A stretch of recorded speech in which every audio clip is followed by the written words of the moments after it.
Chapter 5. Trapped. Picture. "Come on!" cried Annie. Jack raced behind her. Were they being followed? "Here, quick!" Annie dashed toward a door off the hallway. She pushed the door open. The two of them stumbled into a dark, cold room. The door creaked shut behind them. "Give me the flashlight," said Annie. Jack handed it to her and she switched it on. Yikes! A row of knights right in front of them. Annie flicked off the light. Silence. "They aren't moving," Jack whispered. Annie turned the light back on. "They're just suits," Jack said. "Without heads," said Annie. "Let me have the flashlight for a second," said Jack, "so I can look in the book." Annie handed him the flashlight. He pulled out the castle book. He flipped through the pages until he found what he was looking for. Jack put the book away. "It's called the Armory," he said. "It's where armor and weapons are stored."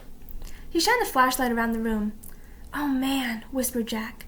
The light fell on shiny breastplates, leg plates, arm plates, on shelves filled with helmets and weapons, on shields, spears, swords, crossbows, clubs, battle axes. There was a noise in the hall. "Voices! Let's hide," said Annie. "Wait," said Jack. "I got to check on something first." "Hurry," said Annie. "It'll just take a second," said Jack. "Hold this." He handed Annie the flashlight. He tried to lift a helmet from a shelf. It was too heavy. He bent over and dragged the helmet over his head. The visor slammed shut. Oh, forget it. It was worse than having a 5-year-old on your head.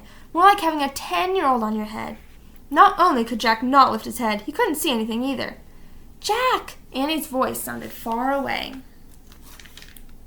Picture. The voices are getting closer. "Turn off the flashlight." Jack's voice echoed inside the metal chamber. He struggled to get the helmet off. Suddenly, he lost his balance and went crashing into other pieces of armor. The metal plates and weapons clattered to the floor. Jack lay on the floor in the dark. He tried to get up, but his head was too heavy. He heard deep voices. Someone grabbed him by the arm. The next thing he knew, his helmet was yanked off. He was staring into the blazing light of a fiery torch.